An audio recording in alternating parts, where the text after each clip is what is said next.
Le monde regorge de choses létales, des plantes toxiques aux créatures mortelles, en passant par l'eau. Dans la nature, il existe un million de façons créatives de mourir. Mais malgré notre absence de griffes ou de peau résistante, nous, les humains, avons l'avantage d'avoir des cerveaux plutôt intelligents.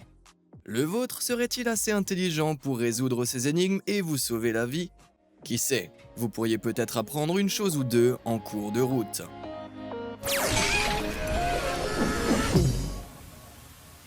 Numéro 10, gros problème. Imaginez-vous dans les plaines brûlées de la savane africaine. À votre gauche s'élève un arbre desséché. À votre droite, la terre tombe dans une vallée abrupte. Au loin devant vous, les lions rugissent et se battent pour le dernier morceau de gazelle. Mais vous avez des problèmes plus importants en tête. Vous venez de heurter l'arrière-train d'un éléphant mâle africain de 17 tonnes et il n'est pas très content. Il s'élance maintenant vers vous en vous piétinant. Vous allez devoir vite réfléchir pour vous échapper. Est-ce que vous, réponse A, courez dans les plaines devant vous, réponse B, grimpez dans l'arbre, ou réponse C, descendez dans la vallée? Je me dépêcherai si j'étais vous.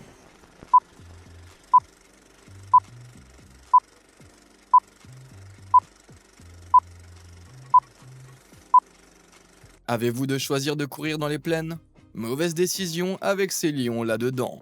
De plus, les éléphants peuvent vraiment foncer une fois qu'ils ont pris de l'élan. Vos chances ne seraient pas bonnes. Quant à l'arbre, je vous déconseille d'y grimper. Les éléphants se débrouillent bien avec les arbres et peuvent les faire tomber d'un coup sec. Votre meilleure chance serait de descendre dans la vallée. Des études récentes de l'université d'Oxford ont montré que les éléphants évitent les collines quand ils le peuvent. Ils détestent grimper et, qui plus est, une descente peut ramener leurs oreilles ballantes devant les yeux. C'est une bonne nouvelle pour vous, car il est peu probable que l'énorme créature vous poursuive sans pouvoir voir. Numéro 9. De l'eau. De l'eau partout. Après votre rencontre avec l'éléphant, il est compréhensible que vous ayez envie d'un verre d'eau, pour compenser les litres de sueur que vous venez de perdre en courant. Mais dans la nature, boire à la mauvaise source d'eau peut être une erreur fatale. Vous vous trouvez maintenant dans une région qui vous offre 4 sources d'eau. Mais laquelle devriez-vous boire? A. L'eau de mer salée, mais juste un peu. B. L'eau du lac clair et calme. C. L'eau d'un ruisseau limoneux. Ou D. L'eau d'un cactus juteux.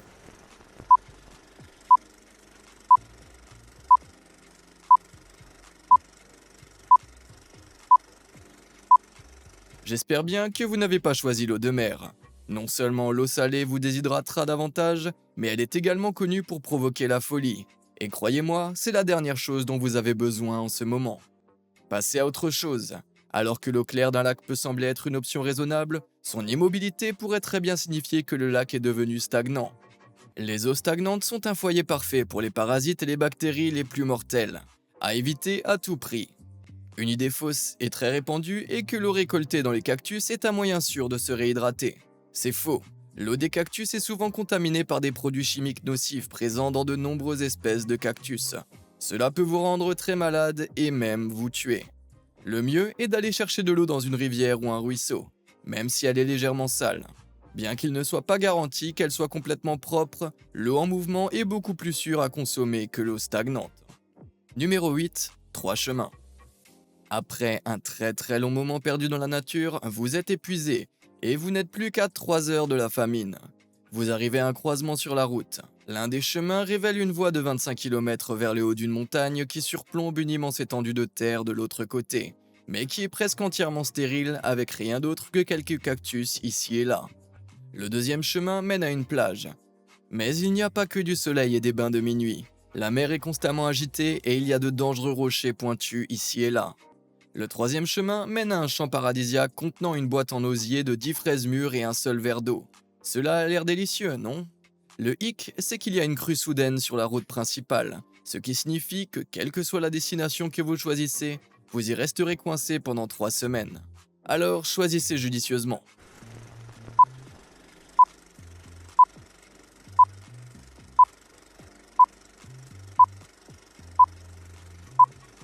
Vous avez peut-être pensé que c'était une bonne idée de vous diriger vers la montagne et d'explorer le chemin de l'autre côté. Qui sait ce qui peut bien y avoir là-bas, non? Eh bien, quoi qu'il y ait de l'autre côté, cela ne signifie pas grand-chose pour vous.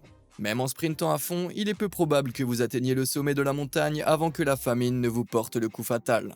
Quant aux fraises et à l'eau, je suis sûr qu'elles seraient incroyables sur le moment, mais elles ne dureraient clairement pas 3 semaines. Les fraises déjà mûres pourriraient en quelques jours et un verre d'eau ne vous permettrait pas de tenir pendant près d'un mois. La plage est un choix judicieux. Même si les rochers sont traîtres, la mer offre une ressource alimentaire pratiquement inépuisable. Avec une collecte intelligente des ressources, vous pourriez même être en mesure de transformer une partie de cette eau de mer en quelque chose de potable. Numéro 7, l'oasis sale. Vous vous retrouvez dans le désert. La chaleur et la soif sont accablantes. Votre bouteille d'eau est vide depuis des heures. Vous remarquez un scintillement à l'horizon. Un autre mirage probablement. Mais en vous approchant, vous voyez que c'est une piscine d'eau glacée. Mais elle est sale, vraiment sale. À côté de la piscine se trouve un sac à dos abandonné. Vous l'ouvrez, à l'intérieur se trouvent 3 objets. Mais lequel pourra rendre potable cette eau sale infestée de bactéries avant que vous ne vous desséchiez comme un raisin sec? A. Une feuille de tissu et quelques élastiques. B. Une salière pleine. Ou C. Une bouteille d'eau de Javel.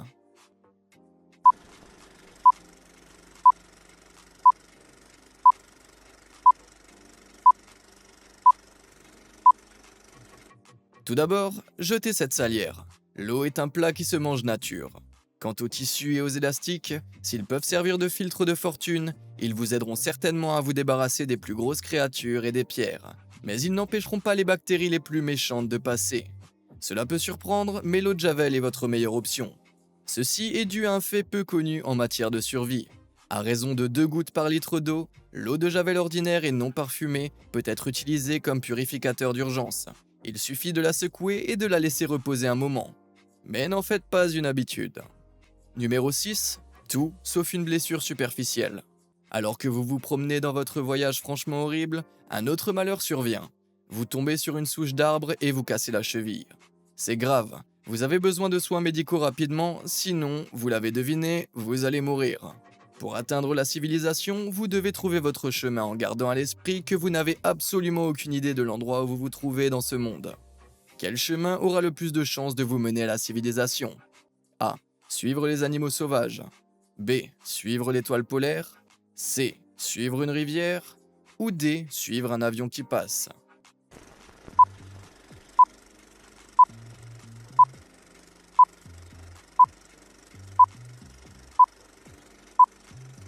Suivre la faune et la flore pourrait vous mener à des gens si vous étiez dans un parc national.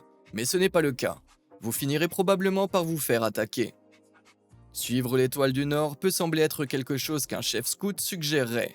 Mais vu que vous n'avez aucune idée de l'endroit où vous vous trouvez, aller vers le Nord pourrait faire autant de mal que de bien, et chaque seconde perdue compte. Un avion qui passe peut se diriger vers un aéroport proche ou en revenir. Mais il peut tout aussi bien se diriger vers l'océan ou une région sauvage plus profonde. Vous n'avez pas le temps de le découvrir.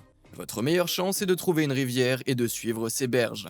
La civilisation s'est historiquement développée le long des rivières, donc vous avez plus de chances de trouver une colonie de cette façon. Numéro 5. Froid glacial. Vous êtes un individu malchanceux.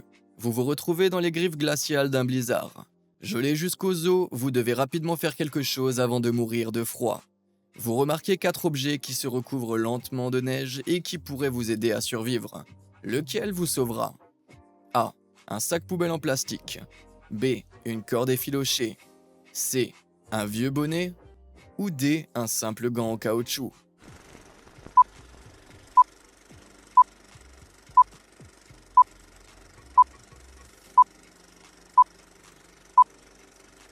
Le gant en caoutchouc peut être utile pour recueillir de l'eau, mais c'est le cadet de vos soucis pour le moment. Un vieux bonnet vous tiendra peut-être chaud à la tête, mais il sera vite mouillé, et qu'en est-il du reste de votre corps? Vous allez geler dans la neige. La corde effilochée peut aider à poser un piège, mais la nourriture est le dernier de vos soucis pour le moment. Ce dont vous avez besoin, c'est d'un abri, et les sacs poubelles sont des outils très utiles à cet égard. En un clin d'œil, vous pouvez ouvrir le sac en grand, l'étendre entre 2 arbres, et vous avez un abri de fortune contre les éléments. Vous pouvez aussi vous recroqueviller et l'enrouler autour de vous comme un sac de blizzard improvisé. Il est imperméable, ce qui signifie que vous aurez la possibilité de vous sécher et qu'il vous protégera même du vent froid. Les sacs poubelles sont indispensables pour tout survivant en herbe. Numéro 4. Porte à porte. Enfin, vous arrivez à une construction, une grande tour érigée sur une colline enneigée. Lorsque vous entrez, vous êtes confronté à 3 portes et devez en franchir une. Dans la première se trouve un homme qui a passé 60 ans en prison, accusé de meurtre violent. Derrière la deuxième porte, il y a un nid de frelons géants mortels et agressifs, ayant une population de 6 millions de frelons géants.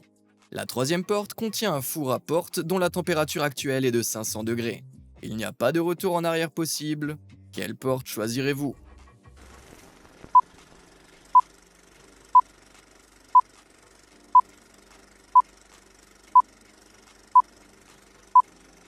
« 6 millions de frelons géants, ça ne va jamais bien se terminer, et ceux-là n'ont pas l'air d'être les plus gentils. Quant au four, il est sûr de guérir vos engelures, mais il vous laissera aussi croustillant à l'extérieur et légèrement trop cuit. L'homme derrière la porte est votre meilleur choix. Il a été inculpé pour meurtre violent mais n'a pas nécessairement commis le meurtre. Pour ce que vous en savez, il pourrait être très gentil. Il se trouve qu'il l'est et qu'il vous laisse passer très poliment. Numéro 3. Dîner avec un psychopathe. Eh bien, le meurtrier s'est avéré être assez amical, bien qu'un peu incompris. Son frère, par contre, pas tellement. Le propriétaire de la tour s'avère être un docteur fou nommé Billy le Boucher qui vient de vous inviter à dîner dans sa chambre. Il pose 3 assiettes devant vous, chacune ayant un champignon posé dessus. Dans la première assiette, il y a un champignon rouge vif, grand et rond avec des taches blanches. La deuxième assiette présente un élégant champignon blanc semblable à une huître, qui dégouline d'un liquide crémeux. Le troisième champignon est brun, terne et petit et sphérique. Il insiste pour que vous en mangiez un ou il vous donnera à manger à ses animaux domestiques. Lequel mangez-vous?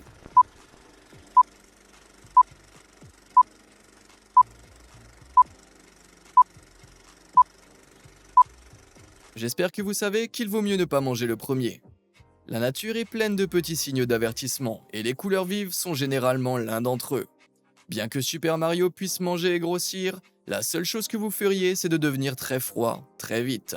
Ce type de champignon, connu sous le nom d'Amanita muscaria, a tendance à être très toxique sans préparation. Quant aux champignons blancs, c'est encore pire. La plupart des champignons les plus mortels sont de couleur blanche. L'ange destructeur, le calice de la mort, et beaucoup de ces champignons et de variétés similaires sécrètent des liquides tout aussi mortels lorsqu'ils sont coupés ou endommagés. Le plus sûr serait de manger le champignon brun, car il peut appartenir aux familles des bolets ou des agariques, qui sont généralement moins toxiques que les familles auxquelles appartiennent les deux autres. Numéro 2. Amstramgram. Après votre délicieux repas, Billy le Boucher, dans toute sa bonté, vous attache à une chaise électrique. Il déroule une table avec 3 boutons, vert, jaune et rouge. Il explique qu'un seul de ces boutons vous donnera une légère décharge à travers les sangles avant qu'il vous libère de la chaise. Les 2 autres vous administreront un choc électrique mortel. Il poursuit en disant que le bouton vert entraîne l'électrocution, que le bouton jaune vous tue et que le bouton rouge électrise tout le monde. Toutes ces affirmations sont vraies. Sur quel bouton appuyez-vous?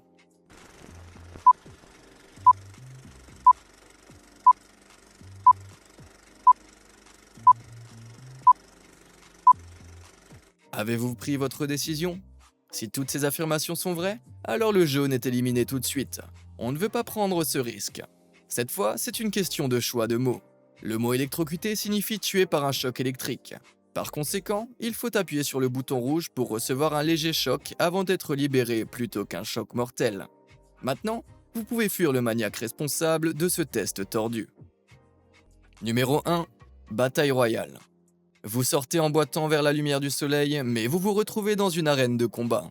Billy le Boucher est assis en haut, riant de plaisir. Il hurle votre dernière énigme dans le mégaphone. Il est temps de rencontrer ces animaux de compagnie. L'un a la tête d'un serpent à sonnette et le corps d'un furet géant. Un autre a le corps d'un gorille et la tête d'un alligator. Et le dernier a le visage et le corps d'un grand requin blanc, mais les pattes, les griffes et la queue d'un ours. Vous devez combattre l'une de ces créatures tordues. Laquelle choisirez-vous?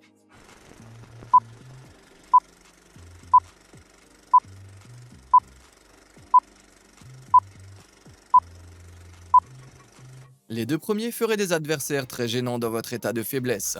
Le serpent furet serait agile et extrêmement venimeux, et le gorille-gator vous réduirait en bouillie. Le choix du requin-ours est donc simple. Billy a oublié que les requins ont des branchies et ne peuvent pas respirer sur Terre. Pas étonnant qu'il n'ait jamais réussi à devenir vétérinaire. Félicitations, vous êtes arrivé à la fin de cette mésaventure plutôt stressante. Avez-vous résolu toutes les énigmes? Trouvez vos propres solutions? Plus important encore, avez-vous survécu? Dites-moi ce que vous avez fait dans les commentaires ci-dessous et merci de nous avoir suivis.